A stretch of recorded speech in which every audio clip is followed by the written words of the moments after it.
प्रिय छात्रों, आज की कक्षा में आप सभी का स्वागत है। मैं अलका तिवारी, शासकीय सुभाष उत्कृष्ट विद्यालय भोपाल। आज मैं आपको इतिहास का प्रथम अध्याय ईंट, मनके तथा अस्थियों के विषय में बताऊंगी। छात्रों, पूर्व कक्षाओं में आपने अध्ययन किया कि सिंधु घाटी सभ्यता विश्व की प्राचीन नदी घाटी सभ्यताओं में से एक प्रमुख सभ्यता थी। इसके पूर्व 20वीं शताब्दी के दूसरे दशक में इतिहासकारों की ये मान्यता थी कि भारत की प्राचीनतम सभ्यता आर्यों की सभ्यता है। किंतु इस महान नदी घाटी की सभ्यता की खोज के पश्चात पूरा परिदृश्य बदल गया। पुरातत्वविद जॉन मार्शल, राखालदास बनर्जी ने घोषणा की कि सिंध और पंजाब में ईसा से 3 या 4 हजार वर्ष पुरानी एक ऐसी सभ्यता के विषय में पता चलता है जिनका सामाजिक जीवन सुमेर, बेबीलोनिया, मिस्र, मेसोपोटामिया की सभ्यताओं से कहीं अधिक ऊंचा था। यह सभ्यता संसार में अभी तक ज्ञात सभ्यताओं में सबसे अधिक प्राचीन है। हड़प्पा सभ्यता के विषय में जानने के लिए हम इनको निम्न बिंदुओं के अनुसार समझेंगे। सबसे पहले हम इनके खोजकर्ताओं के बारे में बात करेंगे, अन्वेषणकर्ताओं के बारे में बात करेंगे। चार्ल्स मैसन 1826, यह एक ब्रिटिशर्स थे। इन्होंने पाकिस्तान का दौरा किया और वहां पर हड़प्पा सभ्यता के विषय में कुछ जानकारी इन्हें प्राप्त हुई, लेकिन इन्होंने अपने खोज कार्य को आगे नहीं बढ़ाया। बर्टन बंधु 1856, पाकिस्तान में कराची से लाहौर के बीच में एक रेलवे लाइन बनाने का कार्य प्रारंभ किया गया। वहां पर 2 ब्रिटिश भाई, जिनमें से एक का नाम जेम्स बर्टन और दूसरे का नाम विलियम बर्टन था, उन्होंने इन पटरियों के निर्माण कार्य की देखरेख का जिम्मा उठा रखा था। वहीं समीप में कुछ ईंटें पड़ी हुई थी और इन ईंटों को उठाकर उस रेलवे लाइन के निर्माण कार्य में लगा दिया गया। उस समय बर्टन बंधु इस तथ्य को समझ नहीं पाए कि ये ईंटें किसी महान सभ्यता के अवशेष हैं।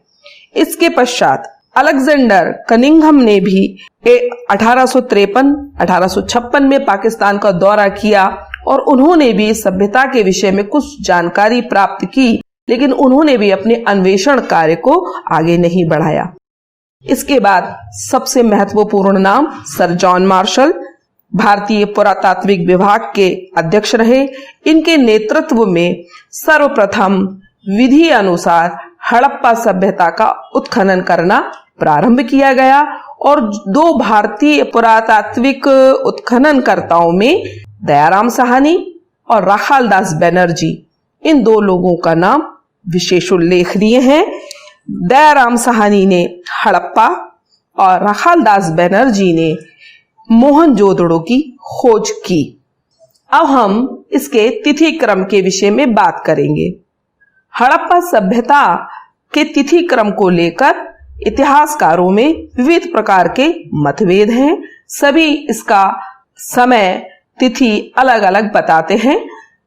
इसमें से सबसे पहले जॉन मार्शल, उनके अनुसार हड़प्पा सभ्यता की तिथि 3250 ईसा पूर्व से 2750 ईसा पूर्व तक की थी। अर्नेस्ट मैके का मत है कि यह सभ्यता 2800 ईसा पूर्व से 2500 ईसा पूर्व तक अस्तित्व में थी। डॉक्टर एम व्हीलर, उनका मत है कि 2500 ईसा पूर्व से 1500 ईसा पूर्व तक यह सभ्यता अस्तित्व में थी।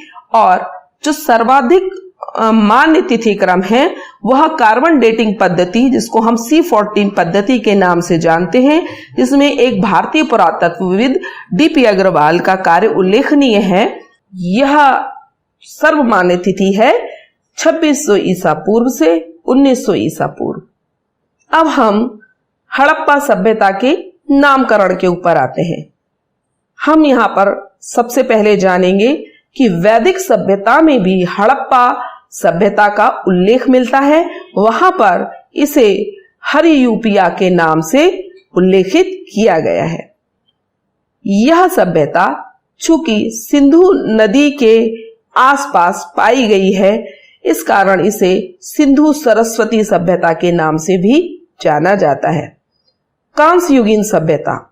छात्रों, यहाँ एक विशेष बात यह है कि सिंधु सभ्यता के निवासी तांबे और टीन को आपस में मिलाकर कांस्य नाम की एक धातु का निर्माण करते थे और इसी कारण इसे कांस्य युगीन सभ्यता के नाम से जानते हैं। आपने पूर्व में भी पढ़ा होगा कि जो सभ्यताएं तांबे के विषय में जानती थी उन्हें ताम्र युगीन सभ्यता, जो लोहे के विषय में जानती थी उन्हें लौह युगीन सभ्यता के नाम से जानते हैं। आद्य युगीन सभ्यता। छात्रों, आद्य युगीन सभ्यता का भी एक बहुत विशिष्ट अर्थ है। आद्य युगीन सभ्यताओं में वे सभ्यताएं आती हैं जहां से कुछ लिखित सामग्री तो प्राप्त हुई है, परंतु उस लिखित साक्ष्य को आज तक पढ़ा नहीं जा सका है, इसीलिए इसको आद्य युगीन सभ्यता के नाम से भी जानते हैं। हड़प्पा सभ्यता क्यों कहा जाता है इसे? सिंधु घाटी सभ्यता का जब उत्खनन किया गया तो सर्वप्रथम हड़प्पा नामक स्थान को खोजा गया और प्रथम नगर हड़प्पा जब खोजा गया तो उसी के आधार पर इसको हड़प्पा सभ्यता का नाम भी दिया गया। अब हम कुछ विशेषताओं के बारे में बात करेंगे कि आखिर हमारी जो हड़प्पा सभ्यता है यह इतनी अधिक प्रसिद्ध क्यों है। सबसे पहली जिस पर हम भारतवासी गौरव करते हैं वो है हड़प्पा निवासियों की नगर निर्माण और वास्तुकला। हम हड़प्पा सभ्यता को भारत में नगर, सुव्यवस्थित नगर नियोजन के रूप में सबसे प्राथमिक स्तर पर देख सकते हैं। सुव्यवस्थित नगरों का निर्माण करना, व्यवस्थित रूप से भवनों का निर्माण करना, सड़कों का निर्माण करना, ढकी हुई नालियों का निर्माण करना और जो भी एक नगर में सुविधाएं आज के समय में भी देखने में आती हैं वह सभी सुव्यवस्थित रूप से हड़प्पा सभ्यता में भी दृष्टिगोचर होती हैं। भवन निर्माण पर भी अगर हम जाएं तो हम एक नगर की जैसी संरचना रहती है उसी तरीके से इसके भवन निर्माण को भी जान सकते हैं। भवनों का निर्माण दो प्रकार से होता था। जो धनिक वर्ग के लोग थे उनके भवन अधिक नियोजित और सुंदर बने होते थे और एक आम भवन में समस्त प्रकार के दैनिक उपयोग में आने वाली जो कमरे हैं उनको वहां पर व्यवस्थित किया गया था, जैसे कि एक रसोई घर, स्नानागार, आंगन, कुआं। कुछ ऐसे भी भवन वहां मिले हैं जो 2 मंजिला हैं, जहां पर छत पर जाने के लिए सीढ़ियां होती थी और छत पर जो पानी कभी बरसात का, वर्षा का इकट्ठा हो जाता था उसको बाहर निकालने के लिए वहां प्रणाली भी बनाए गए थे। विशाल स्नानागार। हड़प्पा सभ्यता की एक बहुत महत्वपूर्ण विशेषता विशाल स्नानागार थी। मोहनजोदड़ो में एक बड़े स्नानागार की प्राप्ति हुई है जो कि पक्की ईंटों का बना हुआ है और संभवतः वहां के निवासी विशिष्ट पर्वों पर इसमें स्नान करते थे। विशाल स्नानागार के निर्माण की जो विधि है वो उसको देखकर हम उस समय की तकनीकी ज्ञान का सहज में आभास कर सकते हैं। जल निकासी प्रणाली, ड्रेनेज सिस्टम। जल निकासी प्रणाली ये भी हड़प्पा सभ्यता के लिए एक बहुत बड़ी उपलब्धि थी। यहां पर सड़क के दोनों ओर नालियों का निर्माण किया गया था। ये नालियां फर्शों से ढकी होती थी। घरों से निकलने वाली नालियां सड़कों की नालियों में मिलती थी। सड़क में नालियों के कुछ दूरी पर चलने पर एक शोषक कूप या फिर हौदी का निर्माण किया जाता था, जिसमें कठोर या ठोस जो कूड़ा करकट होता था वह नीचे गिर जाता था और जो पानी था वो नालियों में आसानी या सरलता के साथ बहता रहता था और कहीं भी नालियां ब्लॉक नहीं होती थी। ये विशेषता हम इतनी प्राचीन सभ्यता में भी आसानी से देख सकते हैं। हड़प्पा सभ्यता की एक अन्य विशेषता थी कृषि एवं विदेशी व्यापार। कृषि इतनी उन्नत अवस्था में थी हड़प्पा में कि वहां के लोग न केवल ग्रामों की पूर्ति कर पाते थे कृषि सामग्री से, वरन नगरों में भी कृषि सामग्री की पूर्ति कर पाते थे। हड़प्पा निवासी दो प्रकार के व्यापार करते थे, आंतरिक व्यापार एवं विदेशी व्यापार। कला एवं शिल्प के अंतर्गत हम मोहनजोदड़ो और हड़प्पा के निवासियों की कला प्रियता का सहजता से अनुमान लगा सकते हैं। उन्होंने मृदुभांड, मोहरे, मनके, मूर्तियां, खिलौने इत्यादि का निर्माण किया है और उन्हें हम उनकी कलाकृति देखकर हम जो है उनके कला एवं शिल्प उत्पादन का ज्ञान प्राप्त कर सकते हैं।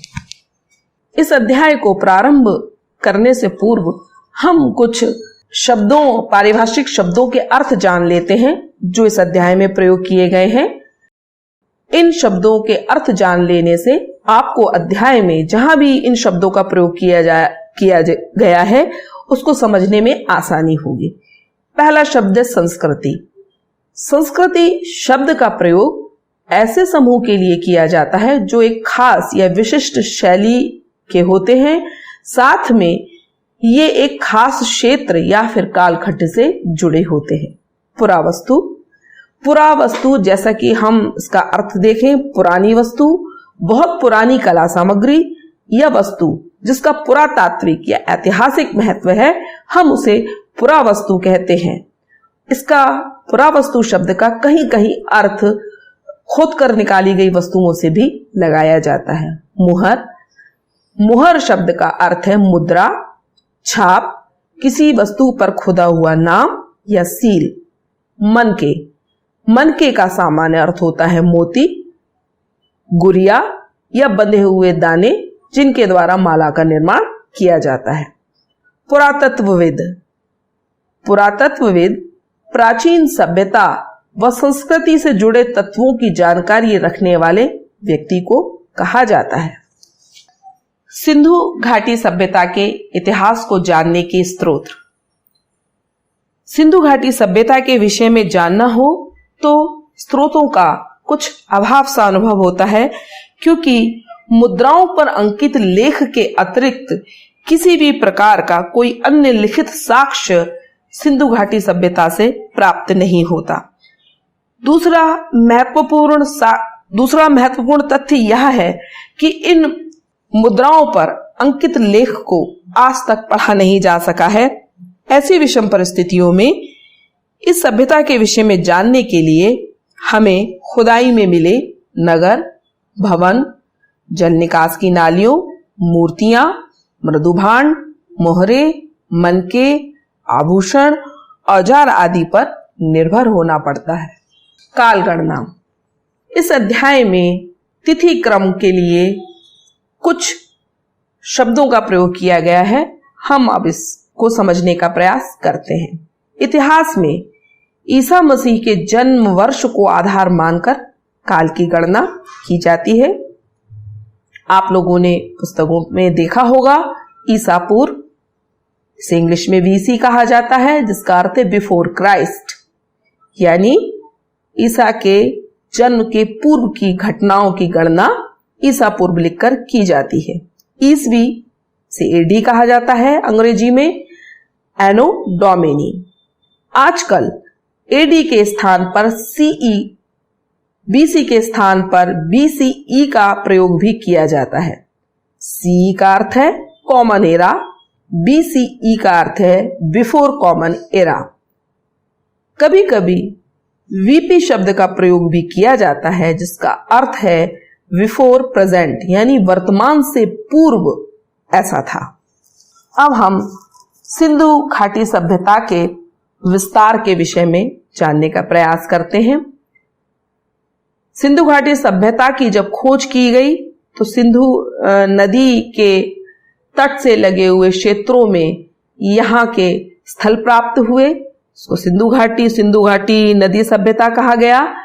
लेकिन जब विस्तार में इसकी खोज की गई तब यह तथ्य सामने आया कि इस सभ्यता का समूचा क्षेत्र त्रिभुजाकार है। इसके अंतर्गत पंजाब, सिंध, बलूचिस्तान ही नहीं, गुजरात, राजस्थान, हरियाणा, पश्चिमी उत्तर प्रदेश के सीमांत भाग भी थे। इसका क्षेत्रफल 12,99,600 किलोमीटर है। अब हम हड़प्पा सभ्यता के कुछ प्रमुख स्थल या नगरों के विषय में जानेंगे। सर्वप्रथम हड़प्पा पश्चिमी पंजाब में रावी नदी के सूखे हुए मार्ग पर लाहौर और मुल्तान के बीच स्थित है। 1826 में सर्वप्रथम चार्ल्स मेसन नामक एक अंग्रेज यात्री ने इसे देखा। इस स्थल की खुदाई और अध्ययन में सर जॉन मार्शल एवं दयाराम साहनी के नाम उल्लेखनीय हैं। मोहनजोदड़ो, यह पाकिस्तान में सिंध प्रांत के लड़काना जिले में सिंधु नदी के तट पर स्थित है। मोहनजोदड़ो का शाब्दिक अर्थ होता है मृतकों का टीला। इस स्थल की खुदाई में राखालदास बनर्जी, जिन्होंने सन 1922 में इस स्थल का उत्खनन किया, उनका नाम विशेष उल्लेखनीय है।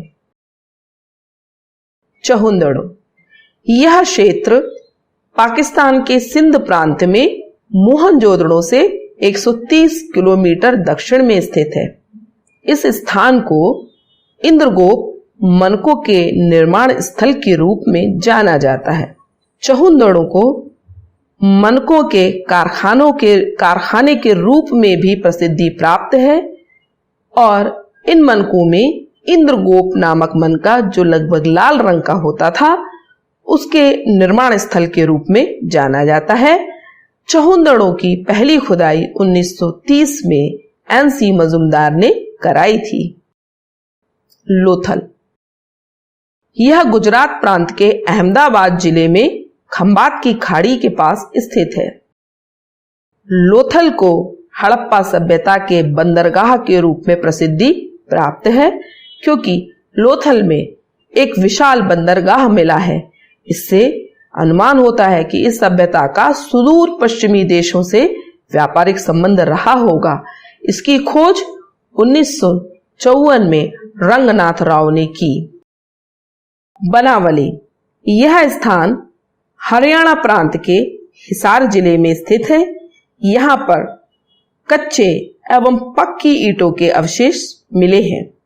कालीबंगन, यह उत्तरी राजस्थान के गंगानगर जिले में स्थित है। कालीबंगन का शाब्दिक अर्थ है काले रंग की चूड़ियां। यहाँ पर काले रंग की चूड़ियों के अवशेष प्राप्त हुए हैं, इसीलिए इस स्थल को कालीबंगन के नाम से जाना जाता है। यहाँ पर बर्तन, तांबे के औजार, चूड़ियां, बांट, मोहरे, खिलौने इत्यादि प्राप्त हुए हैं। मिथाथल, यह स्थान हरियाणा राज्य के हिसार जिले का एक गांव है। यहाँ खुदाई के दौरान पत्थर के मनके, मिट्टी के पकाए हुए खिलौने, पशुओं की मूर्तियां, पॉलिशदार बर्तन, पत्थर के बांट, छोटी छोटी गाड़ियों के पहिए, हाथी दांत से बने हुए पिन प्राप्त हुए हैं। संघोल, यह स्थान पंजाब के लुधियाना जिले में है। 1968 में भारतीय पुरातत्व विभाग ने इसकी खुदाई करवाई थी। यहाँ से प्राप्त वस्तुएं हड़प्पा से मिलती जुलती हैं, जिससे यह अंदाज लगाया जाता है कि शायद यह स्थान भी हड़प्पा संस्कृति का प्रमुख केंद्र रहा होगा। रोपड़ हड़प्पा से लगभग 354 किलोमीटर पूर्व की ओर स्थित है। अब हम हड़प्पा निवासियों के निर्वाह के तरीकों के बारे में जानेंगे कि वे अपना जीवन यापन किस तरह से करते थे, किन चीजों को खाद्य के रूप में प्रयोग करते थे। तो हड़प्पा निवासियों का मुख्य जो व्यवसाय था वो कृषि था, और इसी कारण जो उनका आहार विहार था वो प्राकृतिक कृषि के ऊपर ही आधारित था। जैसे कि अनाज के रूप में वो गेहूं, जौ, चावल, तिल, राई, सरसों का प्रयोग करते थे। सब्जियों में वे मटर आदि का प्रयोग करते थे। फल के रूप में खजूर, अनार, नींबू, नारियल आदि का प्रयोग करते थे। और यदि हम पेय पदार्थों की बात करें तो वो गाय और भैंस का दूध और दूध से बने हुए पदार्थों को उपयोग में लाते थे। हड़प्पा सभ्यता के निवासी मांसाहार के भी शौकीन थे। वे भेड़, बकरी, मछली, मुर्गी, बत्तख के मांस का प्रयोग करते थे। यहाँ पर खास ध्यान देने लायक बात यह है कि वह मांस को पकाने, उबालने और भूनने के लिए विविध प्रकार की विधियों का प्रयोग करते थे। कृषि प्रौद्योगिकी। हड़प्पा कालीन कृषि की दशा अत्यंत उन्नत थी। कृषि का उत्पादन इतना अधिक होता था कि खाद्यान्न नगरों में जाता था। कृषि विधियों के विषय में, कृषि प्रौद्योगिकी के विषय में स्पष्ट जानकारी मिलना कठिन है, परंतु जुते हुए खेत, मोहरों पर वृषभ की आकृति का खुदा होना, मिट्टी से बने हल इस ओर इंगित करते हैं कि ये लोग कृषि विधियों से सुपरिचित थे। बैल सिंधु सभ्यता का प्रमुख पशु था। यही कारण है कि कुछ मोहरों पर बैल की आकृति को खोदा गया और उन मोहरों को वृषभ मोहर का नाम दिया गया। यहां पर हम कुछ औजारों के बारे में बात करेंगे जो हमें हड़प्पा सभ्यता से प्राप्त हुए, जैसे कि बनावली से मिट्टी का हल, कालीबंगन से जुते हुए खेत, धौलीबीरा से जलाशय के अवशेष, शोर्तघई जो कि अफगानिस्तान में है, वहां से नहरों के अवशेष प्राप्त हुए हैं। मोहरे। खुदाई में भिन्न भिन्न प्रकार के पत्थर, धातुओं, हाथी दांत और मिट्टी की बनी हुई लगभग 600 मोहरे मिली हैं। अधिकतर मोहरे वर्गाकार आकृति की हैं, जिनमें एक ओर पशुओं के चित्र बने हैं और दूसरी ओर कुछ लेख लिखे हुए हैं। मातृ देवी के अनेक चित्र मोहरों तथा बर्तनों पर अंकित पाए गए हैं। खुदाई में कोई लिखित साक्ष्य प्राप्त नहीं हुआ है, परंतु जो मोहरें मिली हैं उन पर लिखित कुछ लेख खुदे हुए हैं जो अभी तक पढ़े नहीं जा सके हैं। परंतु जो मोहरें मिली हैं उन पर कुछ लेख खुदे हुए हैं जो अभी तक पढ़े नहीं जा सके हैं। यह लिपि चित्रात्मक है। यह दाएं से बाएं ओर लिखी जाती थी। दाएं से बाएं ओर यह लिपि लिखी जाती थी। इसका साक्ष्य हमें हड़प्पा सभ्यता से प्राप्त एक पट्टिका से मिलता है, जहां पर उत्कीर्णक ने या लिखने वाले ने दाएं ओर से लिखना प्रारंभ किया, लेकिन बाईं ओर जाते जाते तक वह फलक छोटा पड़ गया। इससे यह ज्ञात होता है कि यह लिपि दाएं से बाएं ओर लिखी गई है। कनिंघम का विचार है कि संभवतः हड़प्पाई लिपि का मूल स्रोत ब्राही लिपि है। मोहरों पर सांडों और भैंसों की सर्वाधिक कलापूर्ण ढंग से चित्रकारी की गई है। वृक्षों के भी चित्र बनाए गए हैं। प्राप्त मोहरों में पीपल और उसकी पत्तियों के चित्र अंकित हैं, जिनसे हम एक तथ्य को और जान सकते हैं कि हड़प्पा निवासी पीपल की पूजा करते थे। आकार की दृष्टि से यह मुद्राएं या मोहरें दो प्रकार की हैं। प्रथम, बड़े आकार की छाप मुद्राएं जिन पर अक्षर और मूर्तियां उल्टी खुदी हुई हैं।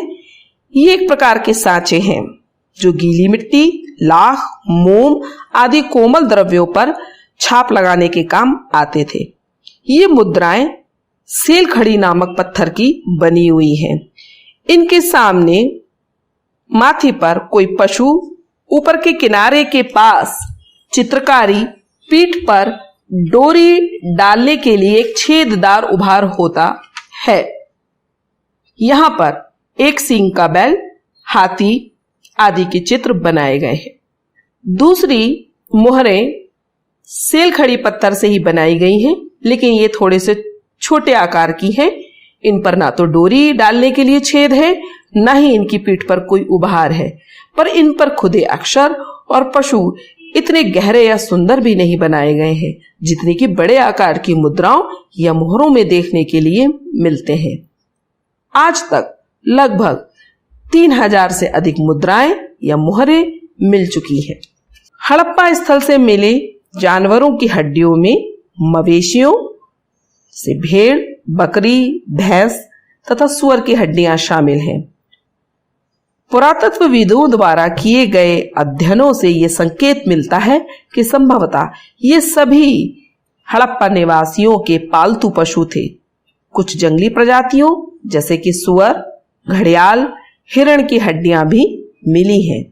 मछली तथा पक्षियों की भी हड्डियां प्राप्त हुई हैं। अस्थियों के साथ एक महत्वपूर्ण तथ्य यह भी जुड़ा हुआ है कि हड़प्पा संस्कृति में स्त्री और पुरुष हड्डियों से बने हुए आभूषण भी धारण करते थे। ईंटें। हड़प्पा सभ्यता का सबसे अनूठा पहलू भवन नियोजन कला था। सबसे पहले नगर एवं भवन नियोजन के क्रियान्वयन के लिए ईंटों का प्रयोग करना महत्वपूर्ण साधन था। यह ईंटें संभवतः धूप में सुखाकर या भट्टे में पकाकर प्राप्त की जाती थीं।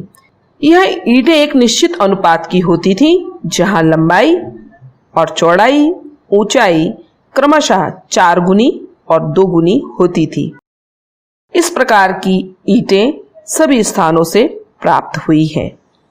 ईंटों का बड़े पैमाने में निर्माण करना हड़प्पा सभ्यता में कुटीर उद्योगों में शामिल था।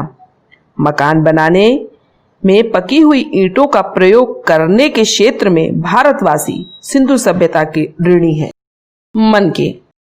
मनके का अर्थ होता है मोती या गुरिया। चहुंदड़ो सिंध प्रांत में मोहनजोदड़ो से 130 किलोमीटर दूर स्थित है। इस स्थल को मनके के कारखाने के रूप में जाना जाता है। हड़प्पा निवासी मनकों के निर्माण में जैस्पर, स्फटिक, क्वार्ट्स, सेलखड़ी, कार्निलियन जैसे पत्थरों का उपयोग करते थे। धातुओं में तांबा, कांसा, सोने का प्रयोग मिलता है। इसके अतिरिक्त मनकों का निर्माण करने में शंख, फ्यांस और पक्की मिट्टी का प्रयोग भी किया जाता था। कई बार ये मनके 2 या 2 से अधिक पत्थरों को आपस में जोड़कर भी बनाए जाते थे। मनकों के आकार के बारे में बात करें, इनके कई आकार होते थे, जैसे कि चक्राकार, बेलनाकार, गोलाकार तथा खंडित। यह मनके सेलखड़ी से बनाए जाते थे। सेलखड़ी एक कोमल प्रकृति का पत्थर होता है जिस पर आसानी से उत्कीर्णन किया जा सकता है, खुदाई की जा सकती है या चित्र बनाया जा सकता है। कुछ मनके सेलखड़ी चूर्ण के लेप को सांचे में ढालकर तैयार किए जाते थे। इस विधि द्वारा कई विविध प्रकार के मनकों का निर्माण किया जाता था। हालांकि सूक्ष्म मनके कैसे बनाए जाते थे, ये प्रश्न प्राचीन तकनीक के अध्ययन करने वाले पुरातत्वविदों के लिए भी पहेली बना हुआ है। मनके के निर्माण की प्रक्रिया के बारे में जानेंगे। पत्थरों के टुकड़ों को सबसे पहले तोड़ा जाता था, फिर बारीकी से छीलकर शल्क या छिलके निकालकर उन्हें सुंदर आकार दिया जाता था। उनकी घिसाई और पॉलिश की जाती थी। इनमें छेद करने के साथ ही मनके बनाने की प्रक्रिया पूर्ण हो जाती थी। चहुंदड़ो, लोथल, धौलीबीरा से छेद करने के लिए भी विशेष उपकरण खुदाई में प्राप्त हुए हैं। इस प्रकार बनी वस्तुओं को चहुंदड़ो और लोथल से तैयार माल जैसे कि मनके, मोहनजोदड़ो और हड़प्पा जैसे बड़े शहरी केंद्रों तक लाया जाता था। कभी कभी वस्तुओं के निर्माण से बचे हुए छोटे छोटे आकार के पत्थर के टुकड़ों को भी वस्तुएं बनाने में प्रयोग किया जाता था। हड़प्पा निवासी शिल्प उत्पादन हेतु सुदूर अफगानिस्तान से शोरतघई से लाजवर्दमणि, लोथल से कार्निलियन, सेलखड़ी गुजरात से तथा तांबा खेतरी राजस्थान से मंगाया करते थे।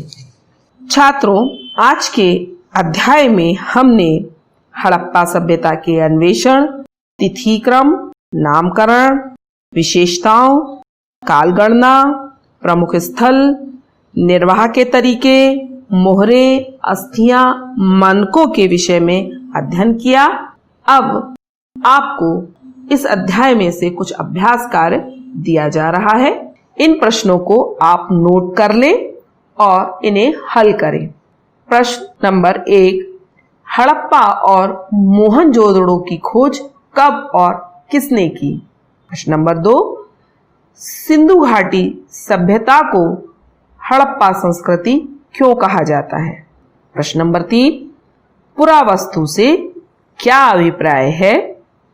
सिंधु सभ्यता से प्राप्त पुरावस्तुओं की सूची बनाइए। प्रश्न नंबर 4, हड़प्पा सभ्यता में मनके बनाने के लिए प्रयुक्त पदार्थों की सूची बनाइए। प्रश्न नंबर 5, कोई भी एक प्रकार का मनका बनाने की विधि का वर्णन कीजिए। प्रश्न नंबर 6, हड़प्पा सभ्यता में शिल्प उत्पादन के लिए कौन कौन सा कच्चा माल प्रयुक्त होता था, बताइए।